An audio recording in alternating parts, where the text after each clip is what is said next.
I was a sophomore in college when I was assaulted. I was only 4. I've attended many parole hearings for my mother's killer. I felt helpless. But now I have a voice. Because I'm not alone. Because I can. ICANN Crime Victims Assistance Network provides comprehensive victim services, including counseling and assistance at parole hearings free of charge to victims and survivors of violence. Visit ican-foundation.org. We're here to help. The project was supported by funding awarded by Federal Grant Fund 2019V2GX0053 through the Cal OES. Many Wall Streeters are predicting the inflation plane is ready to take off. At Owning, we still have a few refi seats left with 30-year fixed 2.875% rate and APR with no closing costs on them. If the experts are right and the inflation plane flies high, APRs this low may be a distant dream. Don't mess around. Call 833-2-OWNING or go to owning.com before the refi market flies completely away from you. Maybe the experts are wrong and rates don't go up any higher. But if they're right and the plane is flying with mortgage rates reaching the 4s, you'll kick yourself hard that you didn't grab a seat now. Don't be a dummy. Save the money. NMLS 2611, licensed by the Department of Financial Protection and Innovation under the California Residential Mortgage Lending Act. Subject to credit approval. Call 833-852-6464 for terms and conditions. Equal housing lender. Call 833-2-OWNING for a 30-year fixed refi with a 2.875% rate and APR today. That's 833-2-OWNING or owning.com. Football Friday. What up? What's up? Tiki and Tierney here, ready to go. Tough one for Tiki's G-Man last night. Ugly way to start the season. How's everybody doing on this Friday? Football Friday, obviously, in case you didn't hear. And we're coming to you from our Rocket Mortgage studio. The Tiki and Tierney Show. Need to know what it takes for a home to fit your budget, your family. Rocket can. Heck of a start to the new week. Some big plays, some drama. I mean, we have all sorts of stuff going on. Pete Prisco joins us today. I'm sure he'll rail on Sharp Tierney's rough week 1. Very rough week 1 for Sharp T. We come correct. When we win, we gloat. When we lose, we say we messed up. We'll do it all, the usual bag of tricks on this Friday. Teak, what's happening, buddy? How are you today? Can I leave and not talk about the New York Giants in this first segment, please? You can, but, Ack does it from an update point of view. So, I mean, he just disappears on us. Hey, Ack, hop in real quick. Take care of this segment for me. No disrespect to Ack. You're a little more important to this show than Ack is, even though we cherish his contributions. So, no, you're going to stay. Yes. And you're going to face it head on. I need to stay. I need to talk about this Giants team. So, Moose from Moose and Maggie, our local WFAN show that precedes us, but still they're on the air, and I do a hit with them every Wednesday. I came in, first thing he said to me was, "What's your biggest takeaway from the game last night?" And I said I was like, God, there's so much that happened, whether it was how well Daniel Jones played or, the offsides by Dexter Lawrence that gave Hoskins an extra opportunity to kick the game-winning field goal, or Saquon Barkley really just having one good play and 12 other carries for 16 yards. I didn't know what the big takeaway is. And the more we chatted and talked, I came up with my big takeaway from the game last night. And it's an easy one, and it's a simple one. Mm-hmm. Daniel Jones is the best athlete on the New York Giants. And when the game is in the line, they need to put it in his hands.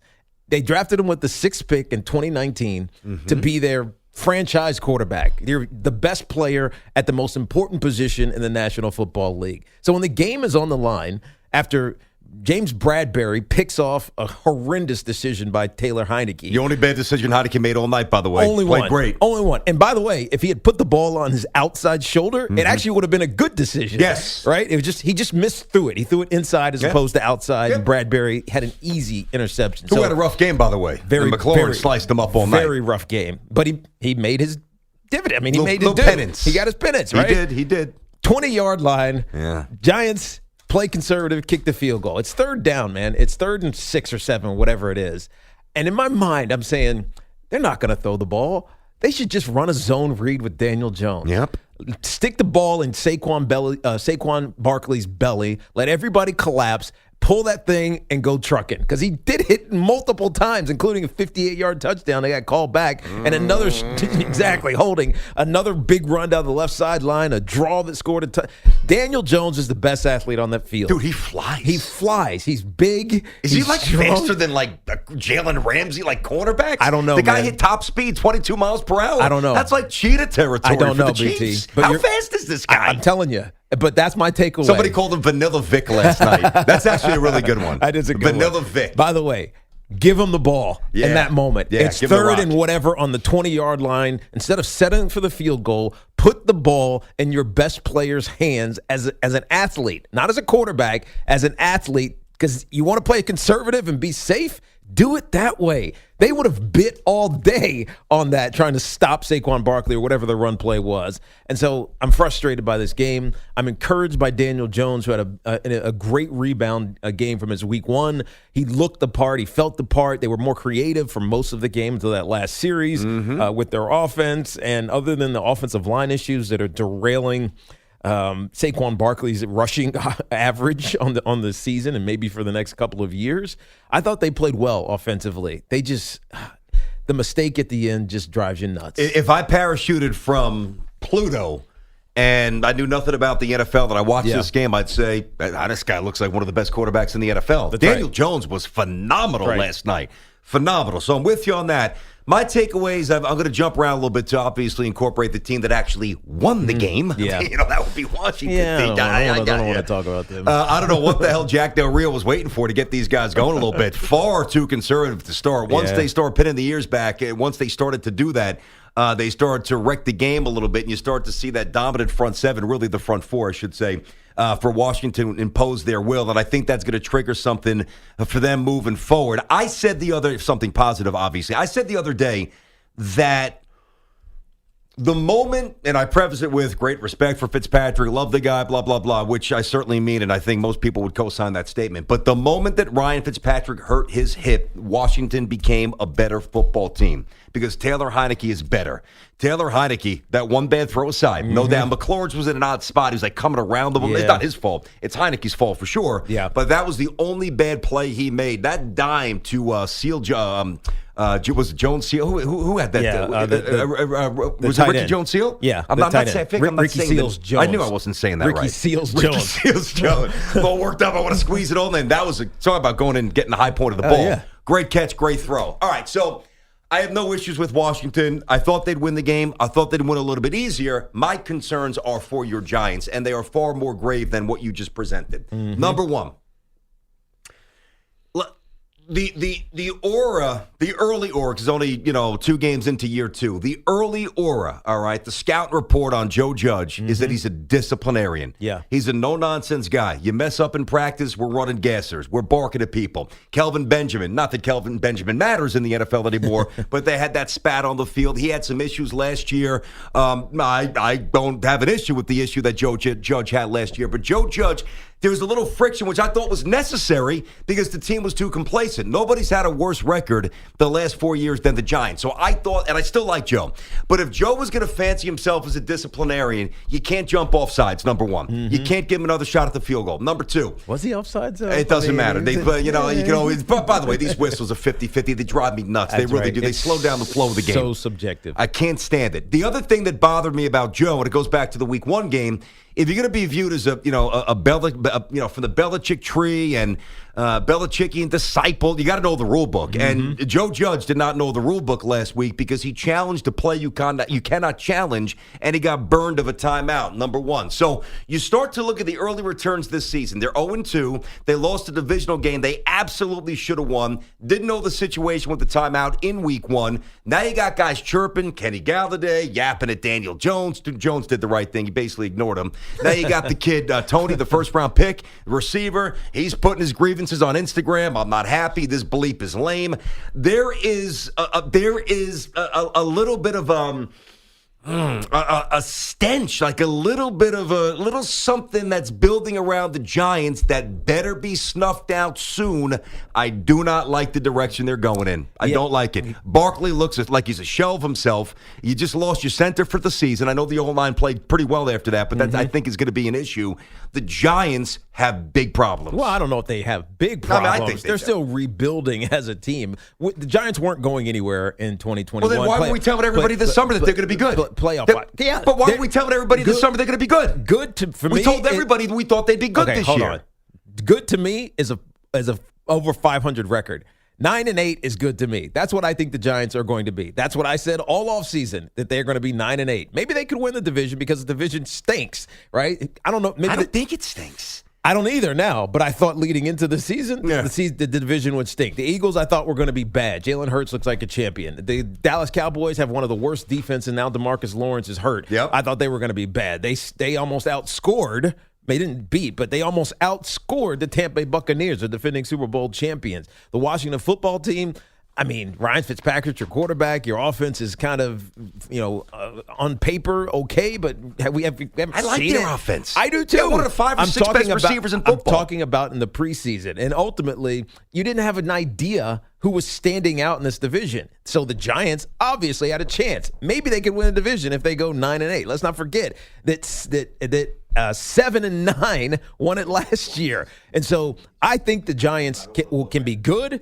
I don't think their season's in trouble. I think ultimately this Giants team is so much of a work in progress, and so much matters about the expectations that are being set for them. And for Joe Judge, he's got to do something immediately that I'm assuming he's doing, but I'm not seeing it by how some of these guys are reacting. First, Kenny Golladay, and then Kadarius Toney, which you just mentioned. I remember when I struggled early in my career, Jim Fossil pulled me aside one day, and we had a long conversation about what he expected from me individually. He said, Tiki, I know that you want to be the man. I know you want to start, because I ended up starting my first game of my season. And it was great. I got hurt. I became less effective, more, I don't know, of a liability, so to speak. He said, this is what I want you to do. This is who you are to me, and this is where you can grow, but this is what I need you to do right now. I don't know if Joe Judge is doing that, because when I hear things like Kadarius Toney, who didn't practice at all this offseason, who's petulant and acting like a kid without his toy, he hasn't earned the right to get reps on the field. So be quiet. And the only reason I think he's saying that is because Joe Judge hasn't had this expectation. What is he expecting of him this season? The same thing can happen with Kenny Golladay. Now, I don't think Kenny Golladay is really upset. I think he's just frustrated. Daniel Jones missed him a couple of times on a couple of those dig routes, those in-cutting routes. He just missed them. A couple were high. He wasn't highly used, targeted in this game. It was more Sterling Shepard, who clearly he has a better relationship with. And when I hear Joe Judge talking about how we want to tell guys the truth, I hope he's doing that in practice and not just paying us lip service. This is Joe after the game. No, we got a resilient team. We got a mentally tough team. We got a team that sticks together. We got a group of men that look each other in the eye and tell them the truth. We're very big on telling our players the truth. We're very big on having the players be honest with each other, with us as coaches. That's what separates a lot of teams right there in terms of, can you overcome some adversity? And that's basically why I feel okay about this, because if they're actually doing that, and it felt like Daniel Jones was doing that. Daniel Jones, when Kenny Golladay was screaming at him on the sideline, he just looked at him like, come on, dude. What are you talking about? Receivers chirping never really bothers me that much. Calm down. It doesn't do you any good to yell at me right now. But it's your second game with the team. I agree. And you guys were playing pretty well, too. Exactly. It's not like you're down 35-3. Exactly. Chill out. Right? I understand you're frustrated because you're not the leading receiver on the team right now, but chill out. And Nor was he in week 1. And Daniel Jones handled it. Yeah. Well, Daniel Jones, great head on the shoulders. And then he Big handled fan. it in the media afterwards as well. So as long as the communication is open, and I don't know if it is, but if it is, the Giants will be okay. There's troubles, obviously, because the offensive line is now banged up. And who knows where they go. Their run game is horrendous. But I'm not that concerned, because this was a game that people had them not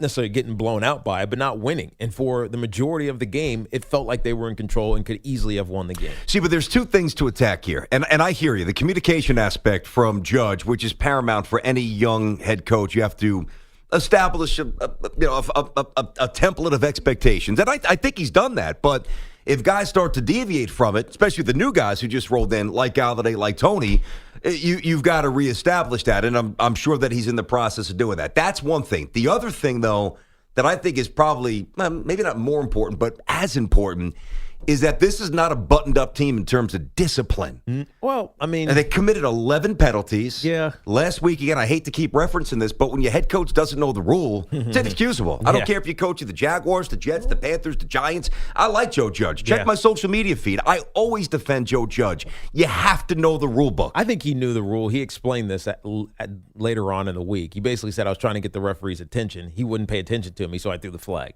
You're right. It ended up costing them a timeout. Guys. You can't be pissed off at the referee and cost your team a timeout. So it's not. Got to be in control. To me, it's less about the rules and more about him controlling his emotions. Either way, it's still not the best look for a head coach trying to establish himself. I agree, but I can't position that as him not knowing the rules. Okay. I think it was more he didn't know how to express himself to the ref.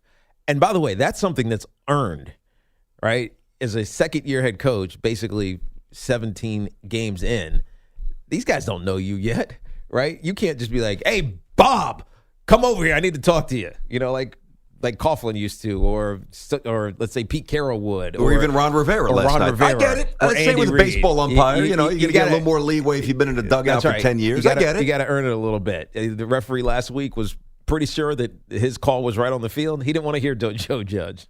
And so he just ignored Joe Judge. And Joe Judge got pissed and threw the flag, which was stupid because it cost him a penalty. I don't think it was – it cost him a timeout. You're right. Yep. I don't think it was a lack of knowing the rules. I think it was more a lack of controlling his emotions in the moment, which is – either way, the result was not favorable for the Giants. Right. And here's what would worry me, too. Like, if I'm a Giants fan today, I'm sitting there saying, man, I heard all day, really all summer, but before last night's game, all day – Daniel Jones, is he going to trip over the turf monster? I'm talking about social media. Mm-hmm. Is he going to trip over the turf monster? How many fumbles is Daniel Jones going to have to? Could he beat anybody but Washington? Like, these are all things before the game, right? Daniel Jones, I know he missed out on about 2 or 3 throws. You're right. But Daniel Jones played a borderline sublime game, and they still lost. Yeah. That's because they're not good enough. But that's my point. I thought they'd be better. I have the Giants as the last wild card. Yeah, here's the thing. That's why I was checking the binder before. At the end of the day, if you don't have a stout offensive line, if you're not ass kickers in the trenches on the defensive line, you're going to struggle at points. And that's just the reality of it. The Giants they shuffled their offensive line. They had all training camp. They play one game, and they change up the offensive line. And the guy gets hurt. And he gets hurt. Gets hurt. I mean, the kid Price, he's not a kid, actually. I think he's been in the league now for 4 or 5 years from Ohio State. I remember him when doing a couple of games, watching him play. He was supposed to be a really good player, the center, the guy who they put in at center for this game. He mentioned his name in the preseason. And in week 2, he's starting? Yeah. Right? That just tells you how poorly constructed, thought out this offensive line depth chart is, and it's going to be an issue all season long. It's why Saquon, is averaging 2-point-something yards a carry. It's because there's no holes. There's nowhere for him to go. Granted, he's not comfortable yet. You can see it. But there really isn't anywhere to run. So I hear you. Daniel Jones, I loved the way he played. He is the best athlete on this team, and I mean that offense and defense. He's a stud. You can see it. And when they let him just go cook, he actually plays really good football. Yep. And that's, you were calling for that yesterday. Exactly. And you were right. And that's encouraging. Yep. Put the ball in his hands, man. He's not going to get hurt. He's a big kid. He's not stupid and going to take bad shots. And I think he'll learn, how to get down, as opposed to I can barrel through this guy, which led to the fumble in week 1, and take this shot on my shoulder. You should never do that. Use your legs when you've had enough. Get down. I liked Daniel Jones. The rest of this team, I'm having questions about. Well, however you interpret the loss last night, whether you're a little more with me or somewhere in between or aligned with Tiki, I think it's hard to deny that moving forward now, the spotlight is on the Giants. How they respond to this defeat. Didn't look good against the Broncos at home against Teddy Bridgewater. Teddy sliced them up. Denver did what they wanted on 3rd down. No need to reset week 1, but you're 0-2. And, it's pretty soon it's going to be go time. So we'll see how the G-men respond. Coming up, Washington responded well. All right, tough loss against the Chargers. This team is, it's funny. If you watch the first half, you're like, man, this team is wildly overrated. If you watch the second team, if you were emboldened enough over the summer like you and I both were, for the most part, to position Washington as, at least on paper, the best team in the NFC East, you're sitting there saying, all right, this is the team I thought we'd see. So exactly who is the Washington football team? We'll hit that coming up next. Tiki and Tierney, CBS Sports Radio. I was a sophomore in college when I was assaulted. I was only 4. I've attended many parole hearings for my mother's killer. I felt helpless. But now I have a voice. Because I'm not alone. Because I can. ICANN Crime Victims Assistance Network provides comprehensive victim services, including counseling and assistance at parole hearings free of charge to victims and survivors of violence. Visit ican-foundation.org. We're here to help. The project was supported by funding awarded by Federal Grant Fund 2019V2GX0053 through the Cal OES. Many Wall Streeters are predicting the inflation plane is ready to take off. At Owning, we still have a few refi seats left with 30-year fixed 2.875% rate and APR with no closing costs on them. If the experts are right and the inflation plane flies high, APRs this low may be a distant dream. Don't mess around. Call 833-2-OWNING or go to owning.com before the refi market flies completely away from you. Maybe the experts are wrong and rates don't go up any higher. But if they're right and the plane is flying with mortgage rates reaching the 4s, you'll kick yourself hard that you didn't grab a seat now. Don't be a dummy. Save the money. NMLS 2611, licensed by the Department of Financial Protection and Innovation under the California Residential Mortgage Lending Act. Subject to credit approval. Call 833-852-6464 for terms and conditions. Equal housing lender. Call 833-2-OWNING for a 30-year fixed refi with a 2.875% rate and APR today. That's 833-2-OWNING or owning.com. Hey, I'm Peter Bukowski, host of the Locked On Today podcast. Trying to stay on top of every big story in sports is a full-time job. I know, because it is my full-time job. But it's not yours. That's why we have a network of local experts ready to give you the inside scoop on everything you truly need to know in the sports world. And we do it every day to make sure you're always caught up on the latest and greatest in sports. Listen to the Locked On Today podcast every day on the Odyssey app or wherever you get podcasts. All right, what's happening? Taking Tierney Football Friday. All good.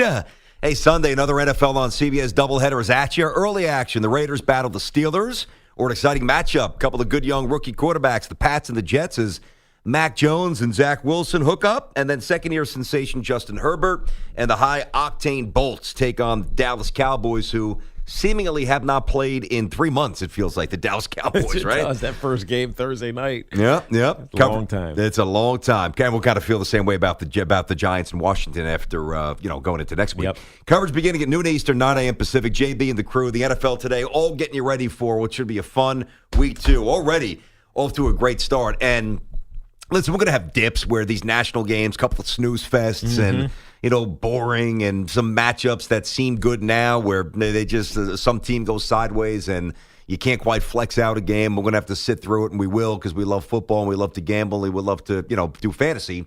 But this has been an amazing start to the season between the Cowboys and the Bucs to open it, the Raiders and the Ravens to wrap it up.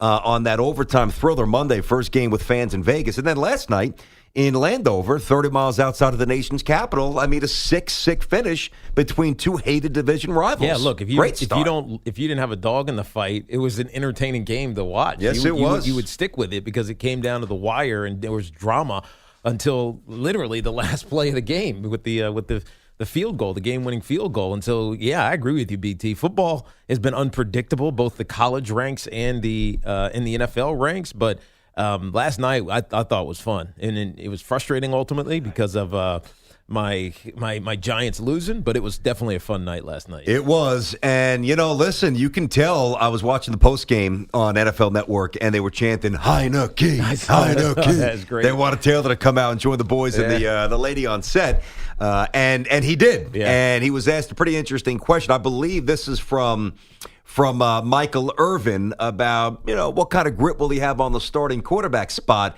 And Taylor Heineke did not run from, basically backing himself up. I do, and I have confidence that I can do it. So if those guys in the locker room and the facility believe in me, that's all that matters. I think they do. So let's try to keep this ball rolling. Yeah, that's not arrogant. That's just reacting honestly. And by the way, there's an energy, and I compared it a little bit, although it's such a much smaller sample, with Justin Fields, who's only scored, he's only played one game, he scored one touchdown, but five plays he had or something like that. 5 or 6 plays. At least Heineke played the playoff game a year ago. He's been around for a little bit, but there is an undeniable, very easy to decipher energy around Taylor Heineke from his teammates. Yeah, that's the biggest and that matters. Look, we saw that last year with Chase Young basically hyping him. He was this hype machine. Yep, pointing to the jersey. Yep, my guy. Personal hype man. In game, he was doing that. Yeah, and in the end zone. Exactly. He's still doing it right now. And so the question becomes for the Washington football team, have they found potentially their quarterback of the future? You know I like him. And I give Ron Rivera so much credit because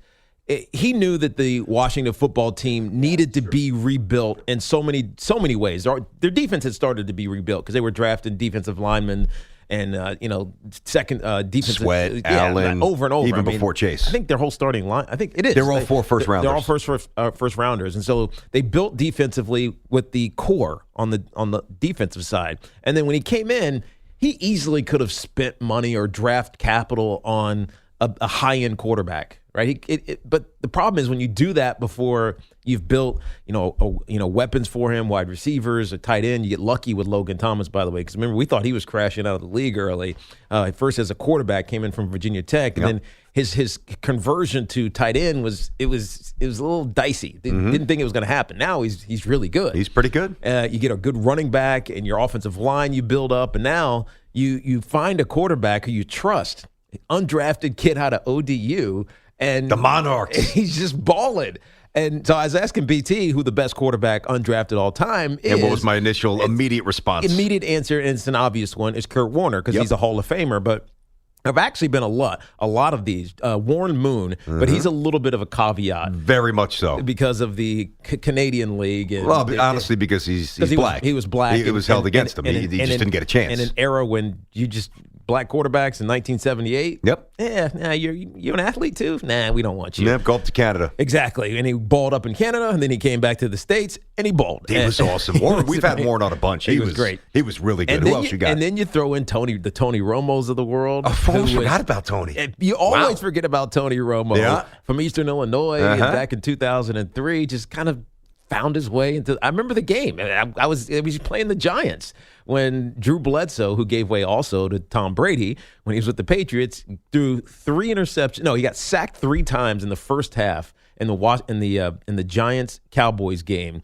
and then we fumbled right before halftime. I fumbled right before halftime. He got the ball back point blank.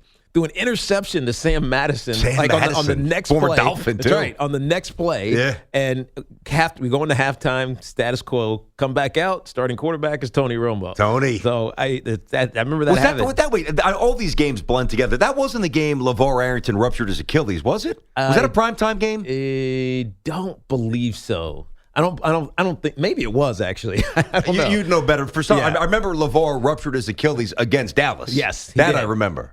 Jeff Garcia pops up. Good player. Pops up in the conversation. Couple different spots. He was a good player too. Another San Francisco. Another one I have history with the largest comeback in the postseason because we lost that wild card game. And then lastly, it's an old guy, Dave Craig, that most people who from Seattle. Don't just brush him aside. He was great. Steve Largent. But if you're listening now and you didn't watch the game back in the 70s, you don't know that. It's not our fault. Know their history. So learn your history. There have been some really good quarterbacks that were undrafted.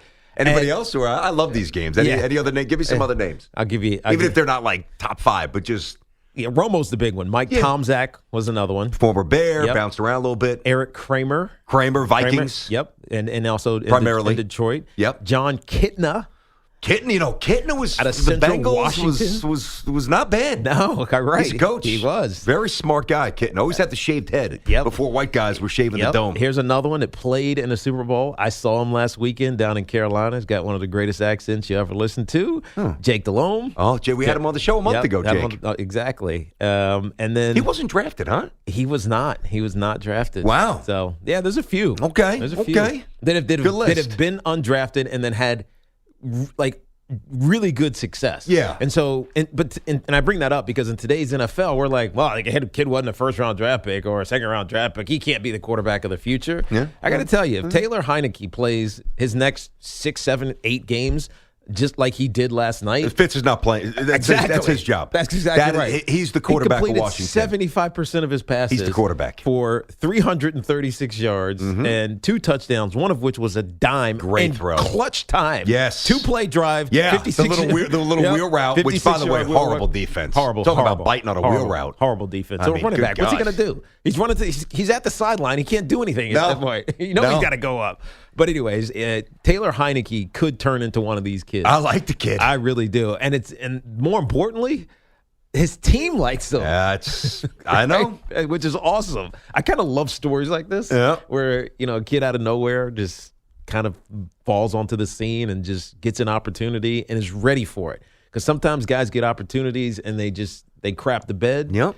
Taylor Heineke feels like he's ready for this. Yeah, he looks it. He just emits energy, a little charisma, a little spunk. Yep. Not afraid of the moment. I want to hear something from Ron Rivera on the defense, and then we'll get the update from Mac. We'll come back, hit you with inbounds, out of bounds, because it was getting gashed and more importantly, getting pushed around. Yeah, 2 weeks in a row. Yeah, for sure. Charger, yeah, true. But the first half, physically out-muscled by the Giants, and the Giants O-line doesn't really do that to too many people or too many teams. Here's Rivera postgame on the defense. As you know, this defense was talked about, highly touted, coming out of the training camp. Disappointment, frustration there that maybe they're not playing at their ability. And are they correctable? I mean, I know you haven't seen the film. Once we get an opportunity to take a good look at the tape, take a real good dive into it, we're going to correct some things, because these young men are there's too many good football players for us not to play better than what we did today. I mean, and that's the big disappointment, is that they are good football players. But we got to correct some things, and we got to get a real good look at that. His eyes were burning a hole through that camera lens last night. He was fuming at one point. And then finally he probably went up to Jack Del Rio. He's like, hey, start bringing some guys. Start blitzing and start doing something. That's right. And that worked. That's right. All right. Coming up after Act's update. Is Act working today? You never know. I mean, Act gets 37,000 days off a year. Is that Act? You with us today? You working? You not? Hey, Act's decided to work. Football Friday, Tiki's gracing us with his presence. That a boy, Ack. How you feeling about your Giants? Are you worried about your Giants? A little, yeah. I think you have to be. Yeah. You know why? It's just the line. I thought they would be better. Obviously, the mistakes they left so many points on the board last night. In addition to the Dexter Lawrence snafu, Slayton. But that offensive line, though, you got to be better. Yep. There's got to be a way. Yeah. By the way, the overthrow to Slayton, that wasn't an overthrow. It was on the money. He should lay out and get that one. But the reason it was a little bit long is because Daniel Jones got drilled. As soon as he let it take go. a shot. As soon as he took let a it shot. go. That's true. He couldn't follow through on that ball. Hold on one sec, Rich. A few other people who play the game have said, I've heard today, he should have laid out for it. To me, when it hit your hand, I know it wasn't a perfect throw. Yeah. Maybe 2 inches long. But to lay out, wouldn't that have increased the degree of difficulty? Yes, but it would have given him a chance to get his pads, like the palm of his hands on the ball. Right, it's really hard to catch a football that's going away from you with tips of your fingers. Gotcha. Right, and so if it hits your fingers, I mean, you got to. It's almost you got to plan to catch it with your tip of your fingers. You know what I mean? Gotcha. Right? I know I got to squeeze really tight as soon as it hits my fingers. And it's got to be timed just right. Okay. But if you lay out, at least it's hitting your palm. Gotcha. And then you can bring it in that way. Okay. Good explanation. That's good. I didn't really even think of that. That's why you played, and that's why I didn't. That's one of the reasons why you played. But here's the reality. What if about 30,000? It hits your hands, you catch it. That's what we say on the baseball diamond. Right. Gets leather, make the play. Exactly. Act's update right now. Coming up, inbounds, out of bounds. Is Mr. Ohtani's epic season over? Wow. I was a sophomore in college when I was assaulted. I was only 4. I've attended many parole hearings for my mother's killer. I felt helpless. But now I have a voice. Because I'm not alone. Because I can. ICANN Crime Victims Assistance Network provides comprehensive victim services, including counseling and assistance at parole hearings free of charge to victims and survivors of violence. Visit ican-foundation.org. We're here to help. The project was supported by funding awarded by Federal Grant Fund 2019V2GX0053 through the Cal OES. Many Wall Streeters are predicting the inflation plane is ready to take off. At Owning, we still have a few refi seats left with 30-year fixed 2.875% rate and APR with no closing costs on them. If the experts are right and the inflation plane flies high, APRs this low may be a distant dream.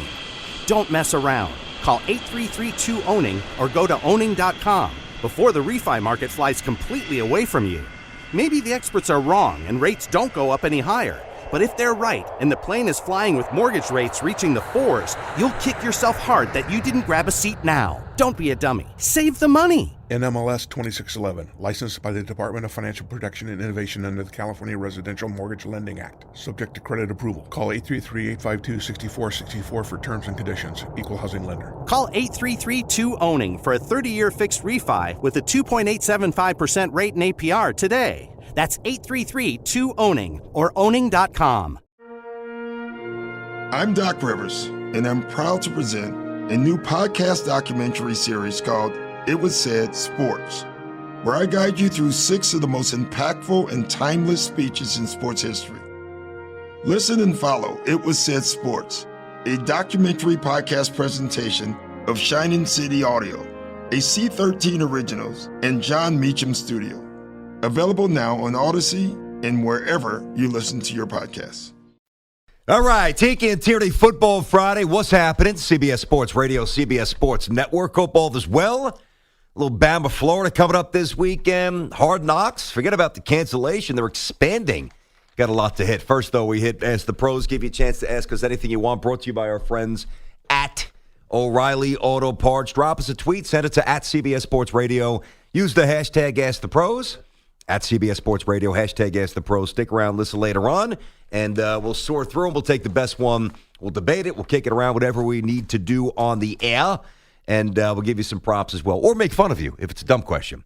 Think O'Reilly Auto Parts. All your car care needs, guaranteed low prices, excellent customer service from the professional parts people at O'Reilly Auto Parts. So, hour 2 coming up. Bama, Florida. I don't think the Gators have had that kind of underdog status in the swamp in, I think, well over a decade. Yeah, it's been a while. 14.5-point dogs. But Alabama is just stout. That's why I didn't say I didn't say you don't lay the wood. Yeah. But that should be a lot of fun. Their young quarterback situation, the Gators. We'll keep an eye on that. We'll do that next hour. Pete Prisco as well, CBS Sports HQ NFL analyst. And we've got to dive into the Eagles. Like, how seriously do we take that first win as they get ready to take on what at this point is a pretty banged-up Niners defense? That should be a lot of fun. A sneaky, good game. But right now, we hit a little inbounds, out-of-bounds. Tiki, good to go? I am. All right, Stu Guest, let's get it. Anything can happen in sports and often does. What's right, what's wrong, and who's just crazy? We decide. Inbounds and out of bounds now. With Tiki and Tierney.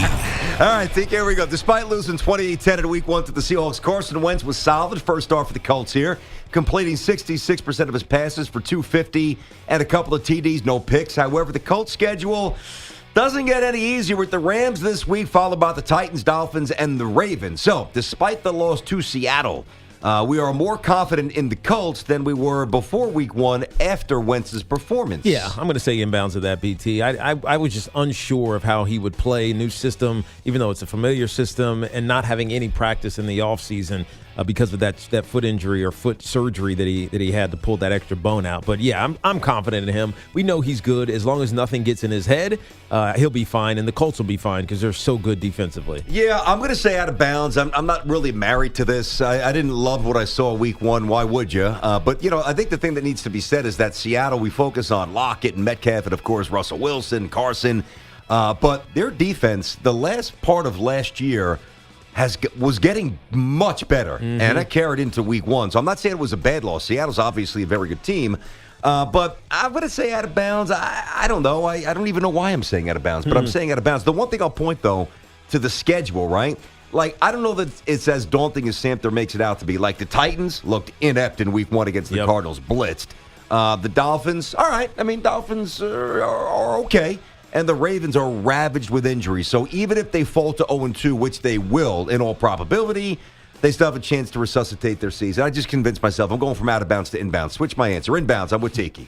Are you in? The long route, Tiki. Nice. All right. Shohei Ohtani's historic and likely MVP season with the Angels is probably coming to an end, at least on the mound, that is. So the team reportedly prepared to shut him down as a pitcher, with the star dealing with arm soreness that's going to keep him out of tonight's scheduled start. Now, we all know he didn't pitch all the 2019, and he made just a couple of starts a year ago as he recovered from Tommy John surgery.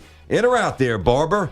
As the arm issues continue to build up for Ohtani, it's clear to us he cannot be a two-way player long-term. Well, I'm going to say out of bounds because long-term, I'm going to say 3 or 4 more years. Mm-hmm. I think this might just be, we're out of this thing. It's not even worth it. We're 10 games behind the wild card. They're not making it to the postseason. Why tax him in more ways than need be?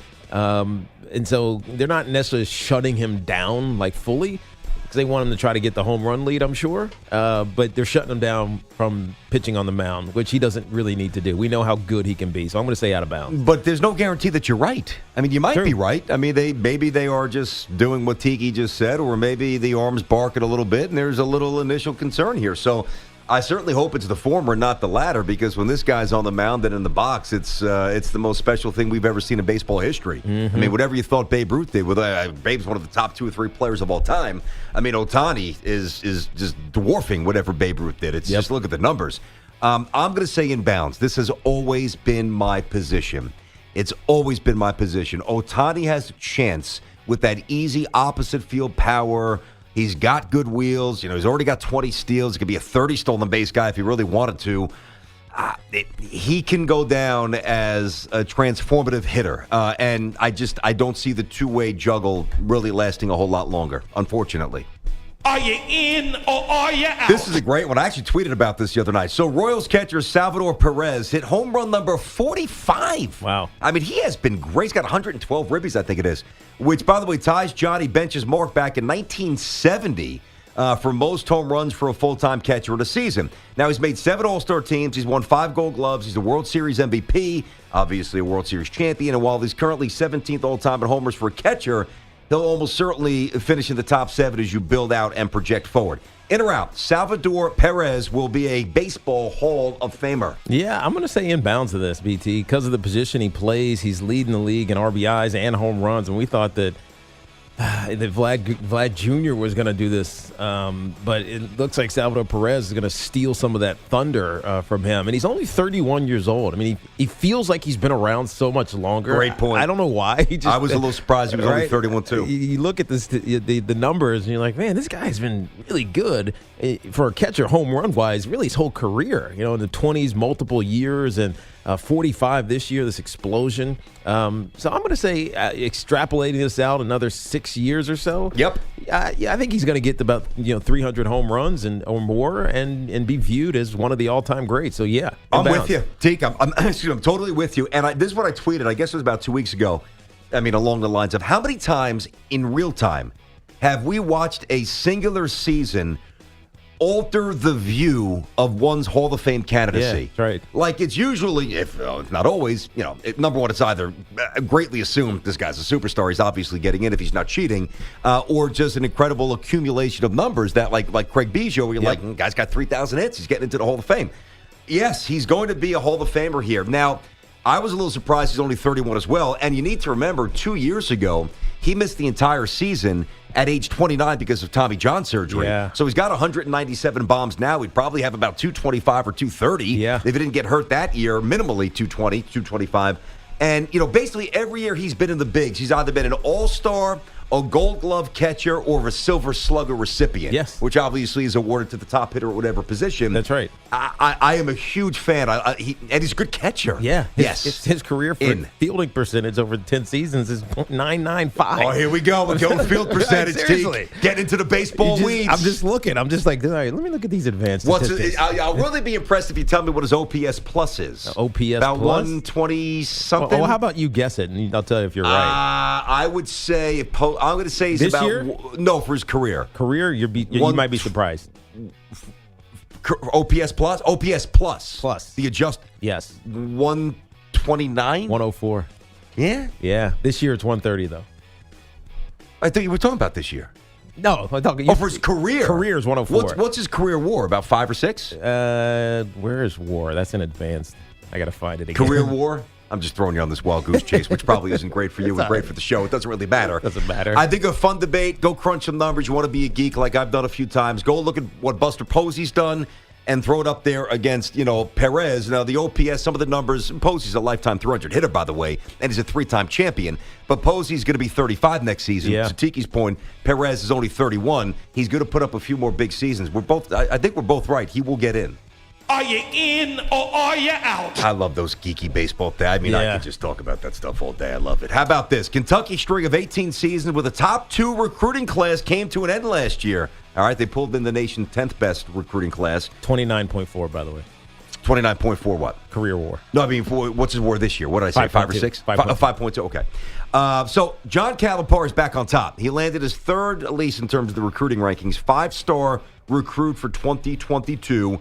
6th-rated player Chris Livingston, giving Coach Cal the top class right now. Now, despite his coaching and recent successes, he's made 4 Final Fours, 7 Elite Eights since taking over in 2009, but he's just got the one championship. Yeah. In Lexington, you got to win chips. So, John Calipari cannot be considered an elite all-time coach with just one title on his resume. I mean, in a round. Obviously, the answer is in bounds, but why? Why obviously? Because you think about the Woodens How many of the Tom world Izzo and the Dukes, the Coach K's of the world.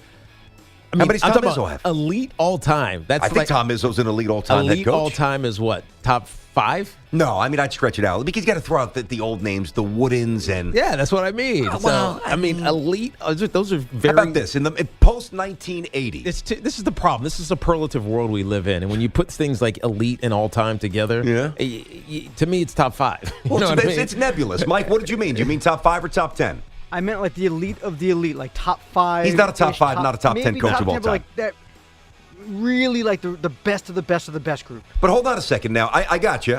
He's not top 5, not top 10. So my answer is out of bounds there. I don't even know if he's top 15. Yeah. If you want to but really as far be fair. as being a coach and putting guys in the league, That's the thing. It's a different answer. Now, LeBron's, second or third greatest of all time behind Michael Jordan and Kareem, Yeah. depending upon where you sit. That's where I sit. But we can look at LeBron and say, in addition to his on-court greatness, he also helped with the business of the league by joining forces. That's right. John Calipari altered the structure of the game by using one and done as a blueprint for achievement. Agreed. So his place is special, but you'd like to see him win one more to really validate that. Too much ambiguity in that question, Samter.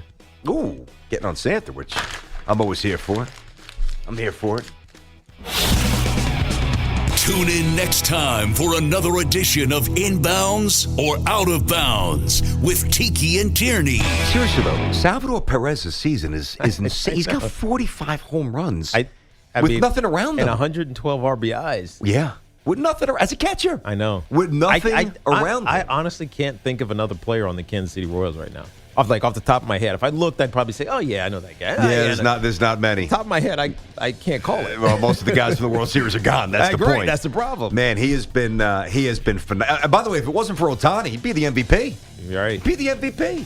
Hour 2 coming up. Gainesville, the swamp. Here comes Bama. Next.